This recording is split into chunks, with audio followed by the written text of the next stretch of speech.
The giveaway of our Grand Boulevard, Wilshire, so we can have a 20% smaller museum.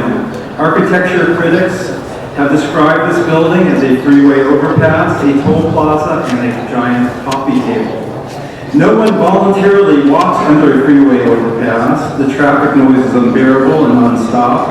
The effect of so much mass bearing down is oppressive. Underpasses are gloomy and inhumane. They rob us of our connection to our surroundings, and their shadowy light and echoing acoustics make us feel lonely and lost. I ask you to reject this giveaway of our Grand Boulevard. Thank you. Next speaker, identify yourself, please. Hello, members of the City Council. My name is Richard Schave. I'm a board member of Save LACMA, a California Public Benefit Corporation, advocating for the missing public voice to be heard in the museum's future. I also represent the LACMA Lovers League with 8,070 signatures from Angelinos asking that the flawed LACMA project be sent back to the drawing board. There is so much well-thought-out critical and public opposition to this project and so many serious questions about its funding and shrinking footprint that the city should exercise its authority to pause this project, sending it back to the drawing board to get true public feedback on the future of LACMA. On this auspicious day when we choose a new city council president and turn a new page in the council's 130-year history, we're counting on you to show that we're listening to the people by taking a stand to help preserve an important cultural institution, LACMA, and our most beautiful boulevard, Wilshire. Thank you. Thank you. Next, and then we'll be looking for Barton Phelps and Oscar Peña. Yes. Good morning, my name is Rob Hollman and I represent the nonprofit Save LACMA, a grassroots organization created to help care for our county museum in a respectful and reasonable manner. Council members, this is pivotal. Your opportunity to vote against a street vacation. Set the stage for proper and thorough decision-making for LACMA's rehabilitation. Help provide us with a campus that will hold our world-class collection of art for the next century. Yes, the County Board of Supervisors could override your objection, but what a strong and resident message you would send, insisting upon a more thoughtful planning and a more cost-conscious approach, especially when it's about hundreds of millions of dollars of taxpayers' money, especially when the budget is already ballooning, and especially when a fair portion of these funds are now desperately needed elsewhere. You've read the articles, editorials, and letters, and the public comments, and you've seen that as much as LACMA's leadership and the supporters want this streetification to be approved, there are the LACMA supporters who vote against it. They are your constituents.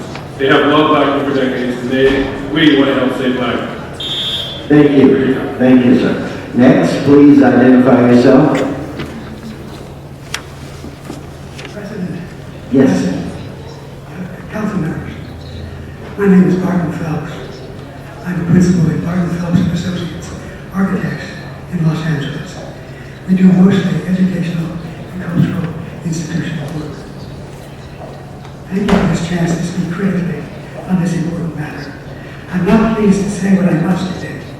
I don't envy your responsibility for making sense of the layers of complexity this potentially wonderful project unfolds before us.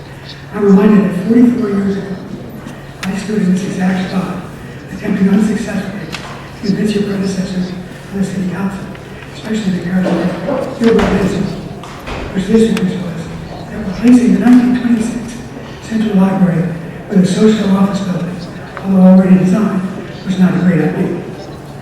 A suit brought jointly by the AIA and the National Trust was, after many years, the city's salvation. The library, restored and expanded, became an anchor of downtown renewal. Thank you. Thank you, Mr. Phelps. Thank you, sir. If I can get Mr. Pena. Hello, my name is Oscar. I'm an artist and a former employee of LACMA. I'm asking you to deny the air rights to the building project.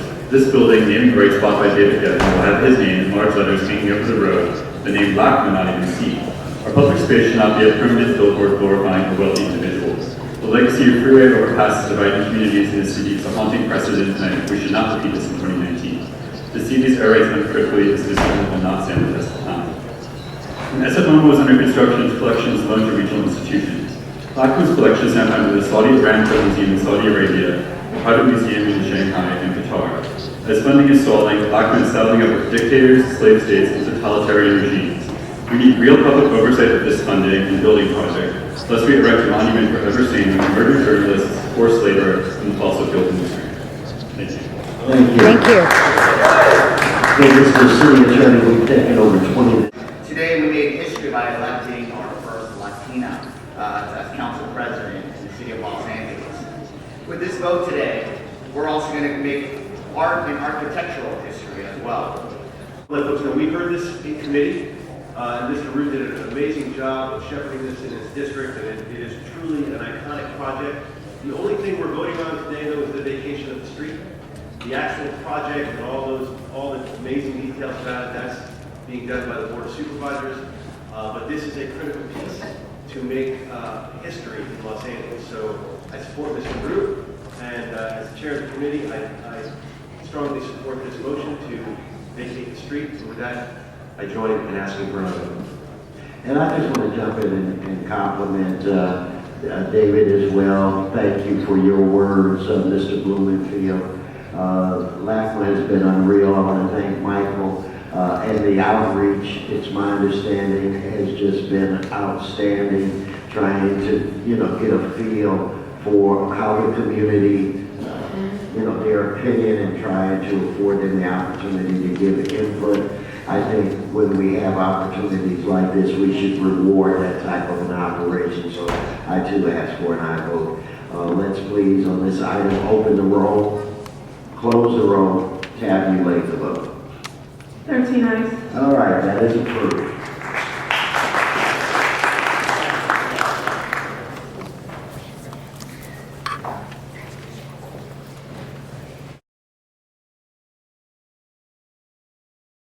In back of us is a building you helped save 45 years ago, about 45 years ago, I think. So why That was when we started. Right, so why don't you properly introduce yourself and we'll take it from there. I'm Barton Phelps. I'm an architect. I'm a principal of the firm Los Angeles. We do mostly educational and cultural facilities. I don't know exactly how I got involved with the library. I was new to Los Angeles, and an East Coaster who suddenly saw that there was absolutely no historic preservation energy in Los Angeles. And so I joined the AIA because we needed to have an entity that could bring a lawsuit against the city for an environmental impact report. To save the library. It wasn't adequate. Yeah. Save the library. All right, so let's jump ahead so that was about 45 years ago. Yeah. The library was saved. You and Margaret Bach and Kurt Meyer and a lot of other people, John Welborn, everyone kicked in. So today, it's December 3rd, 2019. We've just left City Council, where you gave a very moving public comment about LACMA and the street vacation, which will allow the Peter Zumthor design for the new LACMA to proceed. So do you want to tell us about what you talked about today? You gave a really great comment. I'd like to talk about the things I didn't get to talk about. Well, yeah, right. So the whole kitchen sink. The main point I tried to make was that the Wilshire corridor is not a line on a plan, it's a volume. And as such, it has a vertical dimension, which is being totally interrupted by the proposed addition. The bridge. The bridge. It has to go across almost seven lanes, if you count the median. It can't be done very nicely. It'll have acoustic issues, it'll have streetscape issues, sidewalk issues. But that's not really the point. The point is that it basically violates this continuous linear volume that's almost 20 miles long, has been around for almost 100 years, and is considered very important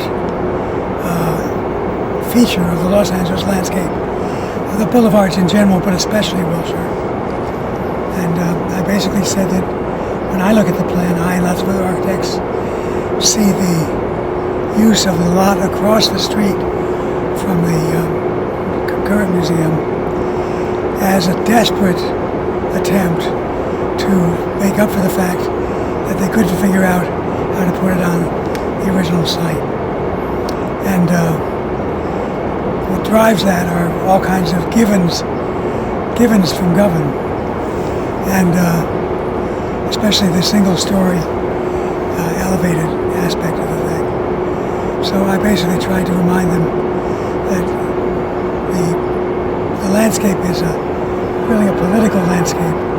It shows the history of different